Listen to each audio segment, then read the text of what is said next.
Hi everybody and welcome back to another homework video. Today we are doing Unit 2, Module 4, Session 3, or if you go by the page numbers, it's page 39 and page 40.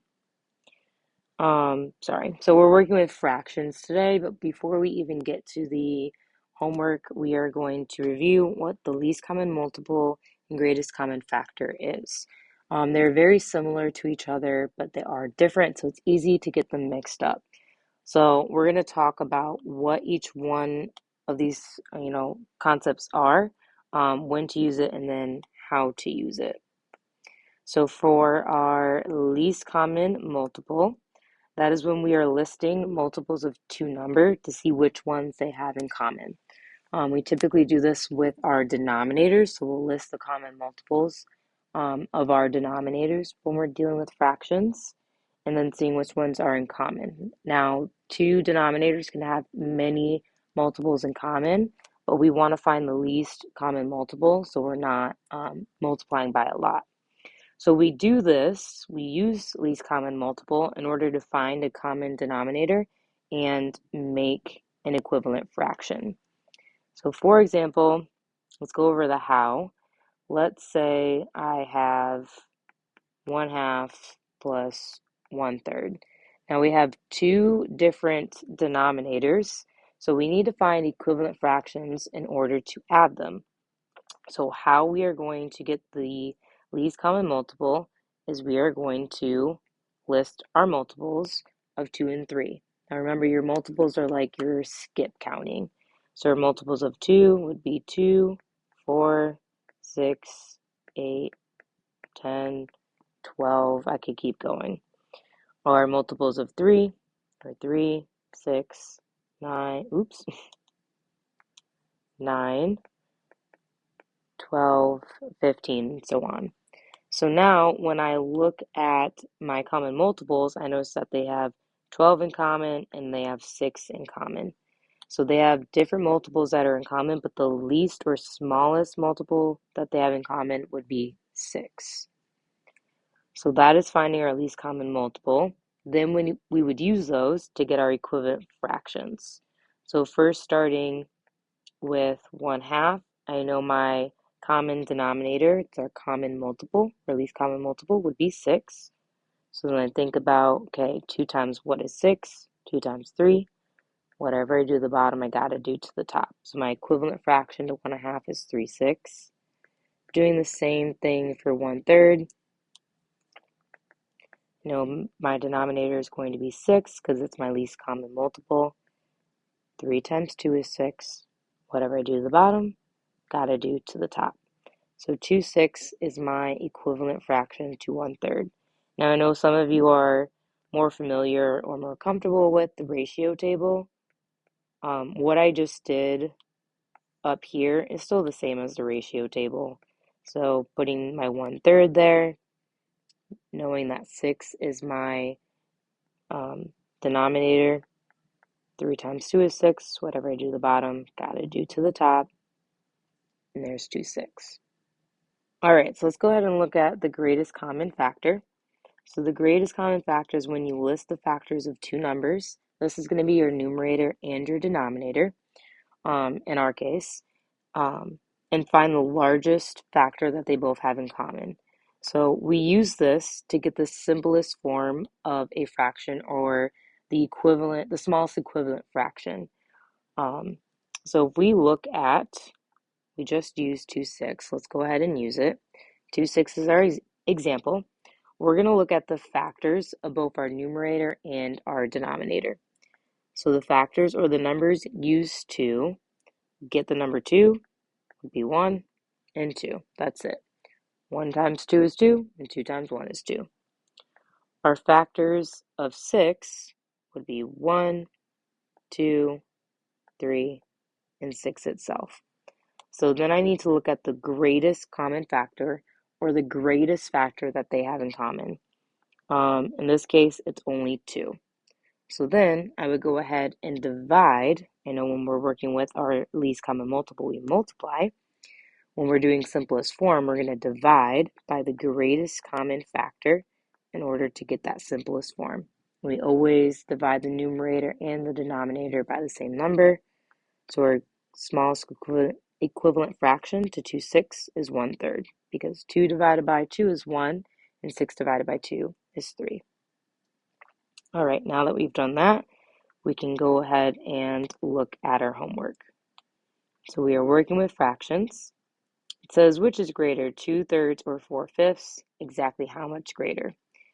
If you want to compare, add or subtract two fractions, if you want to compare, add or subtract two fractions, you can rewrite them so they both have the same denominator. This is just finding our equivalent fractions.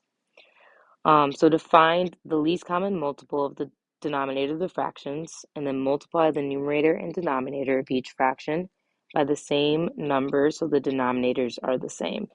Everything that it says here is basically what we just did. So in order to compare 2/3 or 4/5, we want to rename them or find their equivalent fractions to compare them. So they listed the multiples of 3 and 5. The least common multiple is 15. So they're going to find an equivalent fraction to 2/3 and 4/5 with a denominator of 15. So they multiplied the numerator and denominator. So here they did, that denominator is 15. So 3 times 5 is 15. Whatever you do to the bottom, have to do to the top. So they did 2 times 5 to get 10. So it means 10/15 is equivalent to 2/3. Then they did that for 4/5. So again, that common denominator is going to be 15. 5 times 3 is 15. Whatever you do to the bottom, you have to do to the top. So they did 4 times 3, which is 12. So 12/15 is equivalent to 4/5. So then they went and compared 10/15 to 12/15. And obviously 12/15 is greater, so that means 4/5 is greater than 2/3. To see by how much, they found the difference, or they did 12/15 minus 10/15 to get 2/15. So 4/5 is greater than 2/3 by exactly 2/15. All right, so number 1 says find the least common multiple of each pair of numbers. Now they did an example for us. So they did the multiples of 4 and 10 and saw that 20 is the least common multiple of 4 and 10. I will do A with you guys. I write it a little bit differently than they do. I like stacking them like this. So our multiples of 5, or if we were to skip count by 5, would be 5, 10, 15, 20, 25, and 30. Our multiples of 6 would be 6, 12, 18, 24, and 30. Notice between 5 and 6, I could keep going and they would have more, but so far they only have one common multiple. It is the least common multiple. So our least common multiple between 5 and 6 is 30. And they want us to write that in the sentence. So 30 is the least common multiple of 5 and 6. So go ahead and list your multiples of 2 and 7 and see what their least common multiple is. Possibly pause the video to give yourself some time to do that. All right, 2 says add or subtract the fractions by rewriting them. Again, let's just find their equivalent fractions. So they have common denominators. Hint, use the information for problem 1 to help. So we already did some work here to help us. Again, I'm just going to do A with you. Let's go ahead and look at the example. So our least common multiple for 4 and 10 would be 20. So what they did is they found that, let me zoom in, their least common multiple, or their new denominator, would be 20. So 4 times 5 is 20. Whatever you do to the bottom, have to do to the top. So 3 times 5 is 15. They did the same thing for 7/10. Again, that common denominator is 20. So 10 times 2 is 20. Whatever you do to the bottom, have to do to the top. So 7 times 2 is 14. So then they took 15/20 and 14/20, subtract them here, and got 1/20. All right, let's go ahead and look at 4/5 plus 5/6.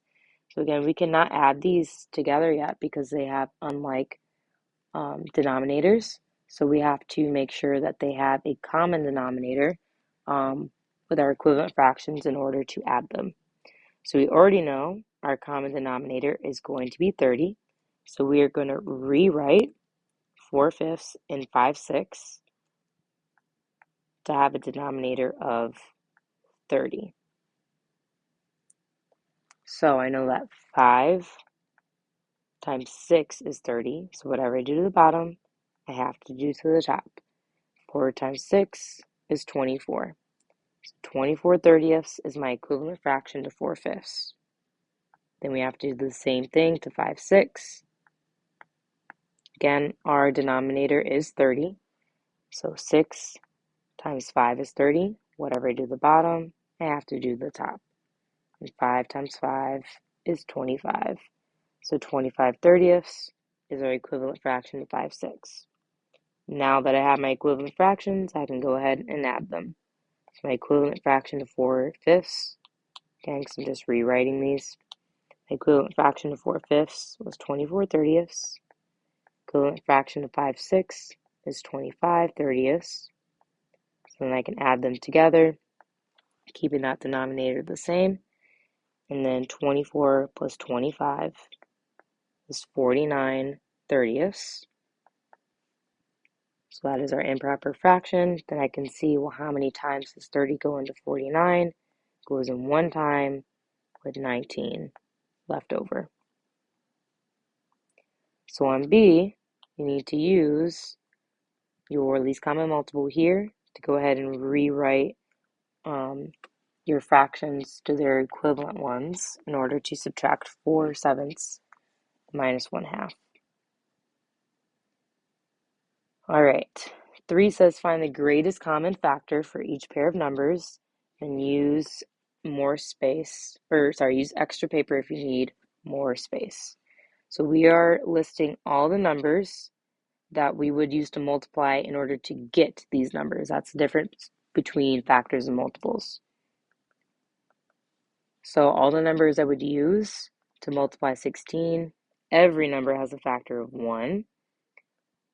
2 would be a factor of 16 because 2 times 8 is 16.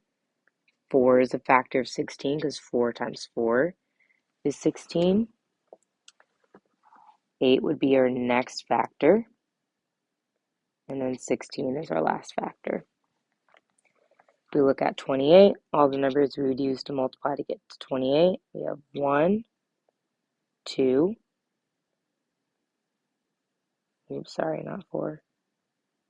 Oh, yeah, yes, sorry, 4 times 7. 5 times nothing gets us 28. 6 times nothing gets us to 28. 7 times 4 gets us to 28. Then we know that 14 times 2 gets us to 28. And our last one is 28. So then we would have to see what's our greatest common factor between 16 and 28. It would be, I don't know why I changed colors, 4. So then go ahead and do the same thing for 15 and 36, listing all the numbers you would use to multiply in order to get 15 or get 36. In each number always has a factor of 1 in itself. So it should always start with 1 and end with itself. All right, you might want to pause to do that. If you unpause, that means you're ready for finding the simplest form. So you might have to do some flipping between 3 and 4 because 3, this one, is going to help us on the next one. So the greatest common factor between 16 and 28 is 4. So in order to get the simplest form of 16/28, we're going to divide our numerator and denominator by 4. So 16 divided by 4 is 4. 28 divided by 4 is 7. So 4/7 is equivalent to 16/28, and it's in its simplest form, meaning we can't reduce it any smaller. Go ahead and do the rest for A through F. You should always be dividing your numerator and denominator by the same number. That will never change. And it should be a number that, it's a factor they have in common. Shouldn't be something that you couldn't divide it by. All right, number 5 says add or subtract. You could use information in problem 4 to help. So thinking about, get out my laser, the simplest form of A was 4/7. If we look at C, the greatest common factor between 2 and 14 is 2. So 2 divided by 2 is 1. 14 divided by 2 is 7. So our equivalent fractions here just so happen to have a common denominator. So I would rewrite 16/28 plus 2/14 with its simplest form, which would be 4/7 plus 1/7, and that helps you to get 5/7. So go ahead and use this to help you on B and C.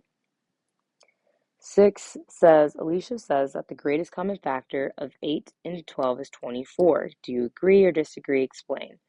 So I should see on your papers, yes, because, or no, because, depending on what you think. Possibly listening the factors of 8 and 12 to help you. All right, on 7 it says, Felix says that 11/33 is in its simplest form. Do you agree or disagree? Explain. Again, I should see that. Yes, because, or no, because. So thinking to yourself, could there be a number or a common factor between 11/33 that you could divide this by and get a simplest form, or is it in its simplest form? I'll give you a hint. It's not. All right, and then, but even though I gave you the answer, you need to explain why.